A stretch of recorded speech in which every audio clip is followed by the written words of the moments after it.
안녕하세요. 정보의 신입니다. 여러분, 배달 자주 시켜 드시나요? 그렇다면 혹시 고기도 배달시켜 드셔보신 적이 있으실까요? 시청자분들 중에서 젊은 1, 2인 가구에서는 아마도 고기 도시락 배달 이용 경험이 많으실 테고, 연세가 조금 있으신 분들께서는 생소할 수도 있으실 텐데요. 특히 코로나로 비대면 문화가 익숙해지던 시기, 고기 배달 시장은 급격하게 성장했는데, 시장이 커진 만큼 최근 경쟁도 심화되고 있습니다. 그래서 오늘은 배달 시장에서 갈수록 치열해지는 경쟁 속에 차별화 요소를 찾을 수 있는 그 방법에 대해 알아보겠습니다. 국내 1인 가구는 지속적으로 빠르게 증가하고 있습니다. 2019년 전체 세대의 30% 이상을 차지한 1인 가구 비중은 4년 만인 2023년에는 35% 이상으로 높아졌는데요. 이런 상황에서 배달 시장에서도 이들에게 맞춘 메뉴들이 증가하고 있는데, 그 중 하나가 바로 고기 도시락입니다. 삼겹살을 비롯한 고기를 식당에서 먹으려면 최소 2인 이상 방문해 먹는 것이 일반적이라, 혼자 사는 1인 가구가 고기를 먹고 싶을 때 유용한 메뉴로 각광받기 시작한 건데요. 해당 카테고리의 스타트를 끊었던 건 현재 배달앱에서 관련 부분 랭킹 1위로 나오는 푸주간 고기 도시락입니다. 이곳은 당시에는 대부분의 업체가 사용하던 투명 배달 용기에 변화를 주고, 고기뿐 아니라 사이드 메뉴를 다양하게 구성하면서 인기를 끌었는데요. 하지만 배달 시장에서의 경쟁은 동일 카테고리 내 경쟁이 심화되면서 차별화에 어려움을 겪게 되는 경우가 많습니다. 모든 외식 산업 카테고리가 그러하듯이 뭐 하나 유행한다고 하면 카피해서 따라하는 업체들이 반드시 등장하기에, 푸주간의 인기 이후 같은 배달 용기로 푸주간의 브랜딩까지 유사하게 따라하는 카피 브랜드가 난립하기 시작했는데요. 게다가 후발 업체들 중에 저렴한 가격에 사이드 메뉴 추가 제공 및 할인 쿠폰으로 물량 공세를 하고 고기의 질은 떨어지는 경우가 생기며, 고기 도시락이라는 메뉴에 대한 오해가 생기게 하는 사례도 있었습니다. 결국 이런 경쟁 환경에서 생존하기 위해서는 지속적인 차별화를 시도하는 노력을 해야 할 텐데요. 해당 시장의 선두인 푸주간 고기 도시락에 대해 살펴보니, 2019년 말 부산에서 가맹 사업을 시작해 현재 전국 150여 개 가맹점으로 성장하는 과정에서, 기존에는 오프라인 고기 브랜드인 뒷고기 회관을 운영하며 고기 유통 관련해 전문적인 경험과 유통망을 갖춘 뒤 현재는 푸주간으로 주력 사업을 변경한 상황이었습니다.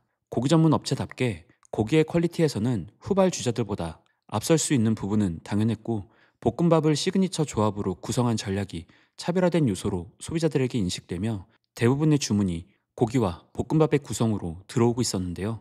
그럼 푸주간의 고기 부위는 어떤 부위를 사용하는지가 궁금해지는데, 기본 고기는 목전지 함유량이 높은 부위에 항정살과 가브리살이 섞여 있는 부위였고, 삼겹살로 고기 변경은 추가 비용이 발생했습니다. 최근 매출 데이터로는 기본 고기가 주문의 3분의 2 비중을 차지하고, 삼겹살로의 변경 주문이 3분의 1 비중을 차지하며, 껍데기 리뷰 서비스에 대한 손님들의 만족도가 높아서 인기인 부분도 확인되었는데요. 그리고 코로나 시기에 고기 배달 시장이 커졌다고 말씀드렸는데, 코로나 이후 최근에는 3, 4인 가정집에서도 한 번 주문을 경험하면 그 간편함과 맛에 재주문율이 높아지고 있었습니다. 그렇다면 고기의 신선도가 어느 정도 수준에서 관리되고 있을지가 궁금해졌는데요. 현장에서 확인해 보니 해동은 하루치 판매할 양만 준비해서 숙성고에서 해동을 진행하고 있었고요. 고기는 자동화 기기를 사용해 구워지고 있었는데, 고기 굽기를 포함해 배달 메뉴가 준비되는 시간은 기계로 고기 굽는 시간 5분에서 6분, 사이드 메뉴까지 준비해 한 메뉴 기준으로 배달 준비를 마치는 데까지 약 7분 정도가 걸렸습니다. 뒤에서도 자세히 살펴보겠지만, 이렇게 빠른 조리가 가능하기에 배달이 몰리는 시간에도 원활한 조리를 통해 고매출 달성이 가능했는데요. 방금 보여드린 고기구이 자동화 기계가 상당히 편해 보였는데, 최근 요식업은 인건비를 낮추는 것이 마진율 개선의 최대 관건이기에 고기구이 자동화 기계가 강제 사항은 아니지만 꼭 필요하다 권장드리고 있다고 합니다. 그도 그럴 것이, 해당 기계 도입으로 월 매출 4천만 원대 매장에서 매월 300만 원의 인건비를 절감하고 있다고 하는데요. 그리고 푸주간은 매장들의 수익성을 위해 본사가 고기 수입 유통을 직접 진행하며 유통 마진을 줄이고 물류비를 동결하는 등의 노력도 하고 있었습니다. 실제 확인해보니 가맹 사업을 시작한 2019년 이후 현재까지 약 5년 동안 물류비를 올린 적이 한 번도 없는 상황이었는데, 본사도 어느 정도 수익이 있어야 하기에 지금 현재는 마지노선에 온 상황이라고 합니다. 실제 정보공개서를 확인해 봤을 때도 2023년 기준으로 본사의 영업이익이 10%도 채 안 되는 상황이었고, 최근 물류비 인상의 상황을 감안하면 작년엔 영업이익이 더 감소했을 것으로 보였는데요. 말로만이 아닌 진짜 가맹점과 상생을 위해 본사가 폭리를 취하는 부분 없이 운영되고 있는 것인데, 앞서 보여드린 고기구이 자동화 기계 역시 본사 마진 없이 책정된 가격인 300만 원 내외에서 공급되고 있었습니다. 이 기계의 내구성에 대해서도 궁금해졌는데요. 알아보니 내솥은 월 매출 4, 5천만 원이 나오는 대부분의 매장에서 3주에서 한 달 주기로 재코팅하는 수준의 비용이 지출되고 있었습니다. 또한 푸주카는 배달 전문 브랜드인 만큼 월세 등 고정비를 낮추기 위한 노력도 진행하고 있었는데요. 매장들의 평균 월 임대료는 서울 기준 80에서 90만 원 수준이었고, 경기권으로 내려가면 70에서 80만 원, 지방권에서는 60만 원 이하가 평균이었습니다. 그리고 소자본 창업으로 진행되기 위해 인테리어 강제가 없음은 물론이고 심지어 간판마저 강제가 없었는데요. 매출에 대한 로열티도 없이 소정의 물류비만으로 본사가 운영되고 있었으니, 이쯤 되면 본사의 롤모델이 프랜차이즈 업계의 천사인 이삭 토스트인가 싶었습니다. 왜냐하면 가맹점의 공급이 강제되는 품목도 최소화하면서 물류비에서 폭리를 취하지도 않고 있었기 때문인데요. 구입 강제 품목 리스트를 확인해 보니 다음과 같이 레시피 표준화에 꼭 필요한 고기 부위와 소스류 뿐이었습니다. 본사의 차별화 전략과 가맹점과의 상생 협력 덕분인지 최근 푸주간의 수도권 월 매출은 6천만 원 이상, 전매장 평균은 월 매출 4천만 원대로 성장하고 있었는데요. 매출은 보통 주말 매출이 조금 더 높아지는 경향이 있었지만 평일과 주말의 격차가 그리 크지는 않았고, 다만 고기가 메인 메뉴인 만큼 점심보다는 저녁 주문이 많았습니다. 또한 전바점 이슈를 해결하기 위해 레시피를 간소화하고 맛과 퀄리티가 떨어질 수 있는 원팩 시스템이 아닌 반조리 시스템으로 빠른 요리가 가능하면서도 일관된 맛을 지키려는 노력을 하고 있었는데요. 고기 자동화 기계를 도입한 부분도 인건비 절감 효과도 물론 크지만 이 기계를 통해 적절한 굽기에 표준화된 고기 조리가 가능해지는 부분도 있었습니다. 그리고 이렇게 일관된 조리법으로 구워진 고기는 배달이 되는 동안 시간이 조금 지나도 냄새나 식감의 변화를 최소화합니다. 실제 고객 리뷰에서도 가성비 좋다는 평가로 브랜드의 신뢰도와 재구매율이 높다는 부분들은 얼마든지 확인 가능했는데요. 그래서 현재 고기 배달 프랜차이즈 1위 브랜드로 자리 잡아 경쟁력을 유지할 수 있다고 보였습니다.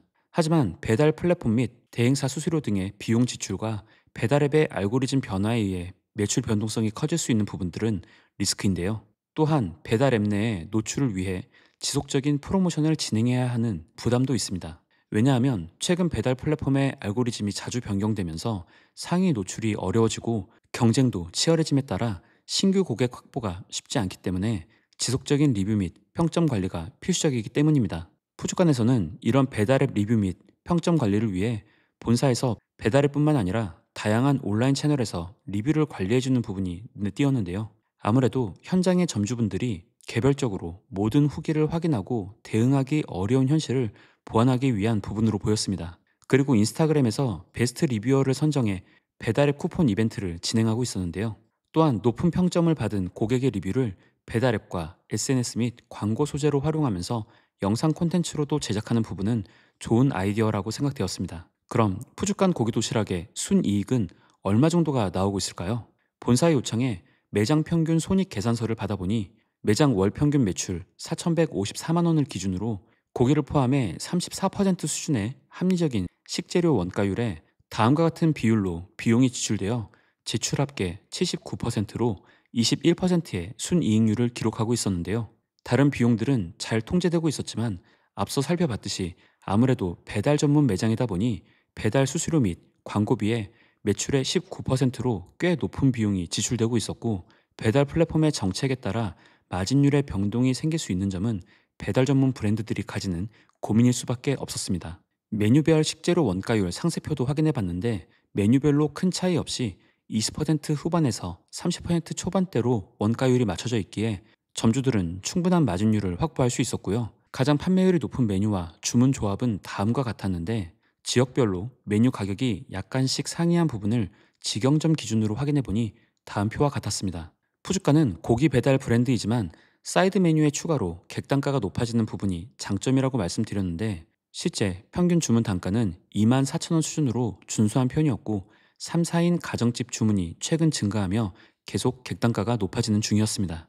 관심 있으실 분들을 위해 푸주간 고기 도시락의 창업 비용을 살펴보자면 가맹비 550만 원 외에 교육비, 보증금은 현재 면제되고 있었고 주방 집기에서 꼭 필요한 주방 설비에 1,300만 원이 들어가는 것 외에는 인테리어나 간판 등의 비용이 최소한으로 투입되어 평균 2,800만 원의 창업 비용으로 창업이 가능했는데요. 소자본 창업을 강조하면서 실제 알아보면 많은 창업 비용이 들어가는 경우가 많은데 푸주가는 현재 배달 전문 브랜드로서 소자본 창업을 원하시는 분들이 관심을 가져볼 수 있겠다는 생각이 들었습니다.